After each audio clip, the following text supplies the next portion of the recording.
Good morning guys, welcome back to my YouTube channels. I hope you all are doing great. मैं भी बहुत अच्छी हूँ। So guys, आज का टॉपिक है हमारा ग्रेनुलेशन। पिछले टॉपिक में मैंने आपको डिफरेंट डिपार्टमेंट्स के बारे में बताया था। आज मैंने आपको बताया था कि जो प्रोडक्शन डिपार्टमेंट होता है वो बिल्कुल एक मेन डिपार्टमेंट होता है, जिसके अंडर हमारे बहुत सारे सेक्शंस आते हैं, ग्रेनुलेशन, कंप्रेशन, कोटिंग और प्रोडक्शन QMS। अब मैं उन सब के बारे में आपको डिटेल में बताऊंगी। अब बात करते हैं ग्रेनुलेशन के बारे में। मैंने आपको पिछले टॉपिक में भी बताया था कि ये जो ग्रेनुलेशन होता है, ग्रेनुलेशन में हम क्या करते हैं। ग्रेनुलेशन का काम होता है मिक्सिंग ऑफ पाउडर्स। उसमें हम मिक्सिंग करेंगे अपने API की, अपने एक्सिपिएंट्स की, उसको बोलते हैं granulation. It is the process of particles enlargement by agglomeration technique. कि ये जो ग्रेनुलेशन है ये एक ऐसी प्रोसेस है जिसमें हम पार्टिकल्स का जो साइज़ है उसको बढ़ाएंगे।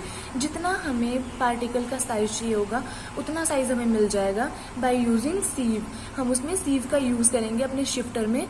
दैट्स वाई उसकी वजह से हमें क्या होगा कि अपने पार्टिकल का साइज मिल जाएगा। और कौन सी मेथड के द्वारा? वो होती है एग्लोमेरेशन टेक्निक। ठीक है। अगला ही बोला granulation process transform fine powder into free flowing dust free granules that are easy to compress. कि जो ग्रेनुलेशन प्रोसेस होती है उसमें हम क्या करेंगे, जो अपना फाइन पाउडर होगा उसको ट्रांसफॉर्म करेंगे किसमें, फ्री फ्लोइंग, ताकि जो हमारा पाउडर है वो इजीली फ्लो कर सके। डस्ट फ्री ग्रेन्यूल्स, और जो ग्रेन्यूल्स होंगे वो भी डस्ट फ्री होने चाहिए। बिकॉज क्योंकि हमें क्या करना है, उसके बाद हमें जो अपना पाउडर है जब वो कंप्रेशन में जाएगा तो कंप्रेशन मशीन में जब हम उसको हॉपर में डालेंगे तो इजीली उसका फ्लो हो जाए, इजीली वो फ्लो कर सके। इसीलिए हम ग्रेन्यूल्स को एक यूनिफॉर्म साइज देते हैं और उसका जो साइज होता है उसको उस अकॉर्डिंग करते हैं जितना साइज हमें चाहिए होगा। अगर हमें 80 सीव के अकॉर्डिंग साइज चाहिए होगा तो हम 80 की सीव यूज करेंगे। अगर 60 के उसका चाहिए होगा तो 60 सीव का यूज करेंगे। अब हम बात करते हैं कि ग्रेनुलेशन में हम क्या करेंगे, मिक्सिंग करेंगे अपने API की, अपने एक्सिपिएंट्स की। ठीक है। तो अब उसमें भी मिक्सिंग होती है, 2 टाइप की मिक्सिंग होती है। जैसे लिखा है 2 टाइप्स ऑफ ग्रेनुलेशन। कौन कौन सी ग्रेनुलेशन होती है? वेट ग्रेनुलेशन और ड्राई ग्रेनुलेशन। ये जो वेट ग्रेनुलेशन होती है मीन्स की इसमें वेट मिक्सिंग होती है। वेट मिक्सिंग में हम किस चीज़ का यूज़ करेंगे? वेट मिक्सिंग में जो हम यूज़ करते हैं वो करते हैं हम किसी भी लिक्विड चीज़ का। लिक्विड, वेट मीन्स क्या होता है? वेट का मीन्स गीला। उसी तरह से समझ लो इसको कि हमने क्या करना है, इसको वेट मिक्सिंग करनी है। तो इसमें किसी भी लिक्विड का यूज कर लिया, आप चाहे IPA का यूज कर लो, आप MDC का यूज कर लो, आप वाटर का यूज कर लो, उसको बोलते हैं वेट मिक्सिंग। आफ्टर दैट होती है ड्राई ग्रेनुलेशन, ड्राई मिक्सिंग में हम क्या करेंगे, हमारे पास कोई भी API होगा, हमारे पास कोई भी एक्सिपिएंट होगा। फॉर एग्जाम्पल हमारे पास कोई भी API है, चाहे एग्जाम्पल ले लो हमारे पास एमॉक्सी है, वो एक API है। तो हम उसको क्या करेंगे, ड्राई मिक्सिंग करेंगे उसको ड्राइंग कैसे करेंगे? ड्राई करते हैं उसको FBD में। ठीक है। उसकी मिक्सिंग करी, शिफ्टिंग करी, ब्लेंडिंग करी, वो सारी चीजें होती हैं, वो आती हैं ड्राई मिक्सिंग में। मतलब उसको ड्राई मिक्स करना है। ठीक। उसके बाद आया machines used in granulation section, कि हम ग्रेनुलेशन सेक्शन के अंदर कौन कौन सी मशीन्स यूज करते हैं। मैंने आपको बताया कि जैसे हमारी जो फार्मास्यूटिकल इंडस्ट्री होती है उसमें बहुत सारी मशीनरी का यूज़ होता है। वैसे ग्रेनुलेशन सेक्शन में भी बहुत सारी मशीन्स का यूज़ होता है, जिसमें FBD मशीन होती है, फ्लूइडाइज्ड वेट ड्राइंग। ठीक है। तो ये जो FBD है इसका काम होता है ड्राइंग का, जिसमें हम अपने API को, अपने एक्सिपिएंट्स को अच्छे से ड्राई करते हैं। मास मिक्सचर में हम क्या करेंगे, मिक्सिंग करते हैं अपने, चाहे आप API को ले लो, एक्सिपिएंट्स को ले लो, उसमें हम मिक्सिंग का काम भी करते हैं। जो मास मिक्सचर होता है उसमें मिक्सिंग करते हैं और उसमें हम मैक्सिमम वेट मिक्सिंग करते हैं। उसके बाद आ गया आपका विब्रो शिफ्टर का काम क्या होता है? विब्रो शिफ्टर का काम होता है शिफ्टिंग करना।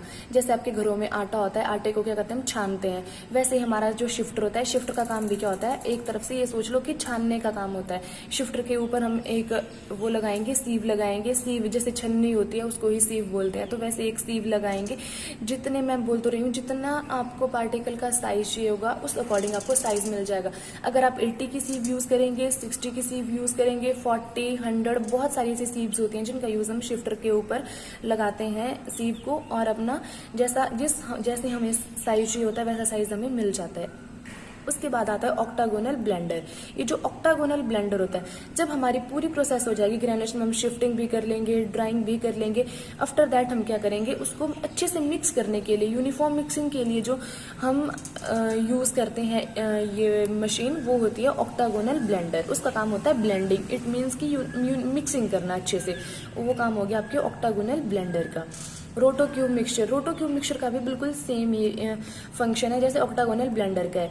ऑक्टागोनल ब्लेंडर का काम होता है ब्लेंडिंग करना, रोटो क्यूब मिक्सचर का काम भी वैसा ही होता है, ब्लेंडिंग मतलब मिक्सिंग करना, अच्छे से मिक्स करना, वही काम होता है। बट ये हो गया कि ऑक्टागोनल ब्लेंडर अगर मेरे पास ज़्यादा कैपेसिटी है तो ब्लेंडर में उसको मिक्स कर देंगे। अब आपके BMR में अलग अलग मेंशन होता है, सबका डिफरेंट डिफरेंट वो होता है। कुछ हमारा बैचेस रोटो क्यूब में मिक्स होता है, कुछ हमारा ब्लेंडर में मिक्स होता है, वो कैपेसिटी के हिसाब से होता है। अगला आ गया मल्टीमिल। मल्टीमिल जो होती है, मल्टीमिल का यूज़ होता है आपका साइज रिडक्शन का। आपका जो साइज होता है उस साइज को रिड्यूस करना है आपको। ये जो मल्टीमिल का काम है और कैड मिल का काम है, ये बिल्कुल सेम फंक्शन है इन दोनों का।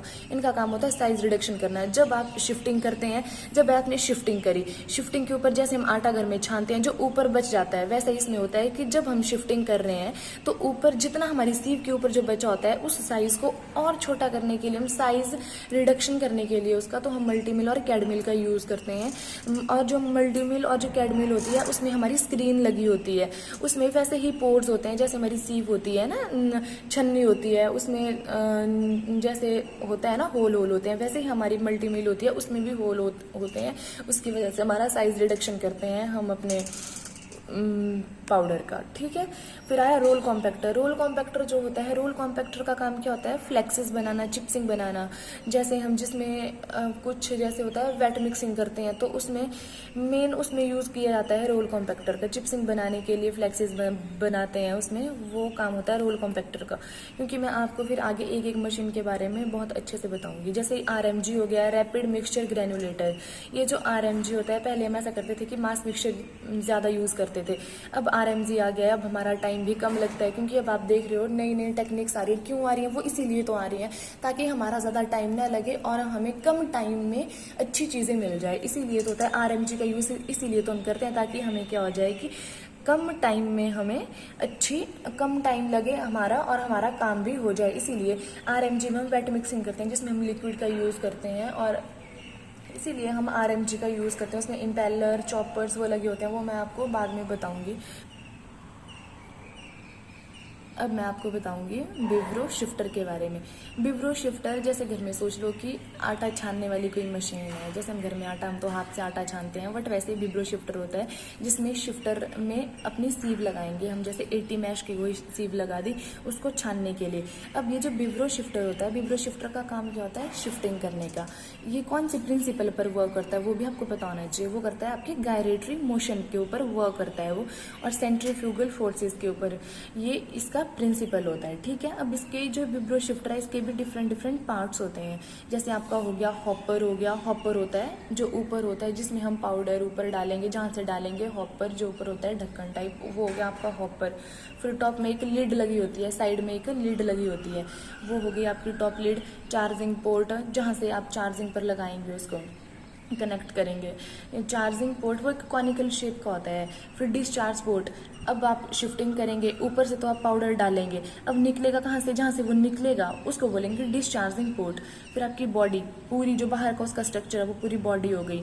फिर उसमें एक कैस्केड सिलिकॉन लगी होती है, सिलिकॉन ट्यूब लगी होती है, एक वाइट कलर की सिलिकॉन ट्यूब लगी होती है, उसको लगाते हैं हम पहले। जैसे आपने कोई वो रखी, पहले उसमें जाली रखी, अपनी सीव रखी, फिर बाहर से उसको लगाएंगे, फिर उसके बाहर से आप अपना जो स्टेनलेस स्टील का बना होता है उसको लगाएंगे, फिर उसको लॉक करेंगे। वो होती है cascade silicon tube. Castor wheel, उसके अंदर एक कैस्टर व्हील होता है। फिर बस ये सारी चीज़ें होती हैं हमारे पास विब्रो शिफ्टर में। बाकी उसके पार्ट्स हो गए। और शिफ्टर का आपको ये पता होना चाहिए कि शिफ्टर का काम क्या होता है। शिफ्टर का काम होता है शिफ्टिंग करने का, छानने का काम होता है। जितना आपको साइज़ देना है उतना साइज़ आप दे सकते हो। बाकी वो जो, चलो ये मैं आपको एक अलग टॉपिक में बताऊंगी सीव इंटीग्रिटी के बारे में, नहीं तो ये बहुत बड़ा टॉपिक हो जाएगा और आपको भी समझ नहीं आएगा। इसलिए आज हम इतना ही पढ़ेंगे। ये विब्रो शिफ्टर हो गया, विब्रो शिफ्टर के बारे में। अब हम डिस्कस करेंगे एफबीडी मशीन के बारे में, एफबीडी फ्लूइडाइज्ड बेड ड्रायर, जिसका काम क्या होता है हमारे एपीआई को, एक्सिपिएंट्स को, जिसमें हम ड्राई करते हैं। हम ड्राइंग करेंगे किसमें, एफबीडी में। ये एफबीडी का मैंने ऐसे थोड़ा सा छोटा सा स्ट्रक्चर बनाया हुआ है जो मैं पढ़ाती हूँ, वो आप एक बार अपने गूगल पर सर्च करके वो मशीन देख लिया करो कि कौन कौन सी मशीन है, वो मशीन कैसी मशीनें हैं, एक बार देखना वो चीज़ें। अब मैं आपको बताती हूँ, जैसे कि हमारा एफबीडी होता है, एफबीडी का जो काम होता है वो होता है ड्राइंग का, और इसका जो प्रिंसिपल है, ये कौन सी प्रिंसिपल है वो करता है, ये करता है फ्लूइडाइजेशन। क्योंकि मैं आपको बताती हूँ, देखो इसमें बाउल लगा होता है, नीचे हमारे पास एक बाउल लगा हुआ है, इधर हमने एक बाउल रखा है, और उस बाउल में हमने क्या किया है कि उस बाउल में भी यहाँ एक डच मैश लगी होती है, यहाँ एक जाली लगी होती है जिसको हम डच मैश बोलते हैं। वो 100 की भी होती है, 100 मैश की भी होती है, 200 की भी होती है, वैसी मैश लगी होती है उसमें। और उसके ऊपर एक हम क्या करते हैं कि बाउल होता है, उस बाउल को ऐसे बाहर को खींचते हैं हम उसको, और उसमें हम पाउडर डालते हैं। उसमें पाउडर फिल किया, इधर ये दिख रहा है, ये पाउडर हमने ट्रॉली बंद कर दिया, वो बाउल बंद कर दिया यहाँ वो। और ये जो आपको दिख रहा है, ये हमने एक बैग होता है, इसके अंदर एक बैग लगाया होता है, वो बैग होता है आपका 19 फिंगर बैग। उसमें ये लिखा मैंने 19 फिंगर बैग, उसमें 19 फिंगर्स होती हैं, जैसे हमारी फिंगर्स है ना वैसा ही होता है, वो ऐसे को होता है, वो ऐसे को, और इसमें 19 फिंगर्स होती हैं, जैसे मेरा हाथ दिख रहा है ऐसे ऐसे उसमें फिंगर्स होती हैं, जैसे ये आपको दिख रहे हैं ऐसे फिंगर्स हैं, इसमें 19 फिंगर्स बैग होता है। इस बैग को हम बिल्कुल यहाँ से कस के बांध देते हैं, क्योंकि क्या होता है जब हमारा ये जो पाउडर है ये ऊपर को फ्लो करेगा, तो अगर ये बैग फटा हुआ होगा यहाँ से, तो क्या होगा कि हमारा पाउडर उड़ जाएगा। उस पाउडर को बचाने के लिए भी यहाँ ये जो बैग लगा होता है ये इधर लगा होता है। और आपको ये पता होना चाहिए, क्योंकि ये क्वेश्चन बार बार सभी पूछ लेते हैं कि एफबीडी में कितने फिंगर बैग यूज़ होता है। वो 19 फिंगर बैग यूज़ होता है, और वो बैग बना किस किस चीज़ से होता है वो भी आपको पता होना चाहिए। ये जो हमारा बैग होता है, एफबीडी बैग होता है, ये पीसीएस से मिलकर बना होता है, ठीक है। पीसीएस होता है पॉलिस्टर, कॉटन और सेटिन। पॉलिस्टर क्या हो गया, पॉलिस्टर होता है, पॉलिस्टर में आप ऐसे ले लो जैसे प्लास्टिक टाइप थोड़ा सा उसमें वो यूज़ होता है, वो हो गया आपका पॉलिस्टर। फिर कॉटन क्या होती है, कॉटन तो रुई होती है, क्योंकि हर एक चीज़ का थोड़ा थोड़ा यूज़ तो किया ही जाता है। वैसे अब पॉलिस्टर हो गया 10%, उसमें पॉलिस्टर का यूज़ होता है, कॉटन का 20% यूज़ होता है, और जो सेटिन है, सेटिन बोलते हैं तरपाल को, तरपाल आपने देखा होगा, तरपाल जैसा वो थोड़ा होता है, तो सेटिन का यूज़ उसमें ज़्यादा होता है, सेटिन का यूज़ होता है 70% उसमें। ये हो गया आपका एफबीडी बैग, किससे बना होता है। अब मैं आपको बताऊं, जैसे अब कोई भी चीज़ होती है, तो जैसे ये ले लो आप एक एग्जांपल, ये मैंने आपको समझाने के लिए बनाया हुआ था। जैसे अगर ये हो गया, तो इसकी जो इसको लंबाई है, ठीक है, ये जो होते हैं इसको बोलेंगे, ये जो होती हैं उसमें लाइनें आपने देखी होगी, बैग में होती तो हैं, क्योंकि अगर हम कपड़ा कोई भी लेते हैं तो कपड़ा ऐसे तो होता है, तो जैसे ये जो ऐसे जो लाइनें इसकी हॉरिजॉन्टल, ये जो इसको बोलते हैं हम रिफ्ट, और ये बहुत ही स्ट्रांग होती हैं, ये जो ऐसे होते हैं, ये रिफ्ट होती है, बहुत स्ट्रांग होती है। और ये जो साइड वाइज हमें दिख रही हैं, इनको बोलते हैं हम रैप, ठीक है। ये बहुत वीक होती हैं, ये ज़्यादा कमज़ोर होती हैं, ये ज़्यादा स्ट्रांग नहीं होती हैं, बट ये जो हॉरिजॉन्टली ये जो आपको दिख रही हैं ये बहुत स्ट्रांग होती हैं। और ये जो हमारा एफबीडी बैग है, इसमें बोलते हैं कि एंटी स्टैटिक पॉलीमर का यूज़ होता है। एंटी स्टैटिक पॉलीमर का यूज़ क्यों होता है, एंटी स्टैटिक, एंटी मीन्स रोकना, स्टैटिक मीन्स लाइट, जैसे इलेक्ट्रिक बोल सकते हैं उसको। एंटी स्टैटिक पॉलीमर का यूज़ हम इसलिए करते हैं इसमें, क्योंकि देखो यहाँ पे जब आपका ये जो पाउडर होगा फ्लो के साथ ऊपर नीचे जाएगा तो उसमें आग लगने का डर होता है, इसलिए आग ना लगे, इसीलिए हम एंटी स्टैटिक पॉलीमर का यूज़ करते हैं अपने एफबीडी बैग में।